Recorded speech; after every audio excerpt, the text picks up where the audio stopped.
کہ آپ نے جو یہ سوال کیا نماز کے حوالے سے، تو سورہ مومنون 23 نمبر سورت ہے، اس کی آیت نمبر 1 اور 2 میں اللہ نے فرمایا بے شک مومن فلاح پا گئے۔ ابتدا دیکھیں کیسا خوبصورت انداز ہے اللہ کا کہ مومن فلاح پا گئے۔ کس طرح؟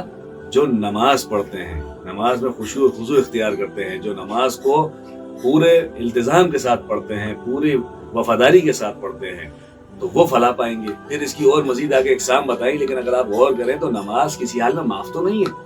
نماز کی اگر کوئی یہ سمجھتا ہے کہ میں صرف جمعے کی پڑھ لوں گا تو میرے لیے پوری ہو جائیں گی، یا میں اگر ایک ٹائم پڑھ لوں گا تو میرے لیے پوری ہو جائیں گی، نہیں، نماز 5 ٹائم ہے، اور 5 ٹائم اوقات مقررہ میں ادا کرنا فرض ہے۔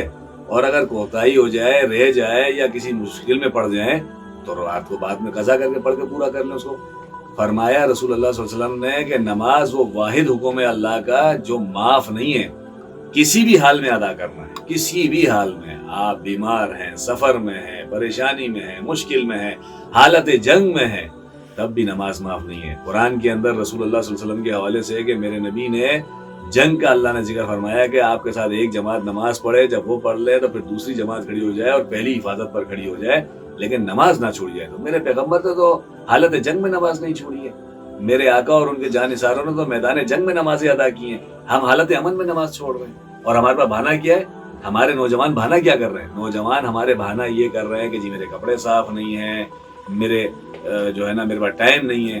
میرے بھائی، میرے دوستو، میری اس بات کو سمجھ لو کہ کپڑے تو مسلمان کے ناپاک ہونے ہی نہیں چاہیے۔ آپ کے کپڑے ہر وقت پاک ہونے چاہیے۔ موت کی آپ سے پوچھ کر آئے گی؟ اگر گندے اور ناپاک حالت میں آپ ہیں اور آپ کے کپڑے ناپاک ہیں اور آپ پر موت آ جائے، موت کا حکم صادر ہو جائے، تو آپ تو ڈائریکٹ جہنم میں جاؤ گے۔ ایک پلید آدمی کے اوپر، ایک ناپاک آدمی کے اوپر رحمت کے فرشتے تو نہیں آ سکتے، اس کے اوپر تو زحمت کے فرشتے آئیں گے، لعنت بھیجنے والے فرشتے آئیں گے۔ تو خدا را اپنے جسم کو، اپنے کپڑوں کو پاک رکھنے کی عادت ڈالو، اور نماز پڑھنے کی عادت ڈالو۔ یہ سوچ، یہ مت بناؤ کہ کوئی تمہیں بچا سکتا ہے، کوئی تمہیں نکال کے لے جائے گا، کوئی تمہارے لیے کچھ نہیں کر سکتا۔ نماز ہی تمہیں لے جا سکتی ہے جنت کے اندر۔ نماز کو چھوڑ کے آپ سمجھتے ہو آپ جنت میں چلے جاؤ گے، ہرگز نہیں جا سکتے۔ اسی صورت میں سورہ مومنون سے ہمارے بزرگوں نے خلاصہ کیا ہے کہ روز محشر سب سے پہلا سوال آپ سے نماز کے بارے میں ہوگا۔ تو نماز وہ حکم ہے جس کی معافی نہیں ہے، یہ ادا کرنی ہے اور ہر حالت میں کرنی ہے۔ اس لیے نماز کی عادت کو اپناؤ اور 5 وقت نماز پڑھنے کی عادت ڈالو۔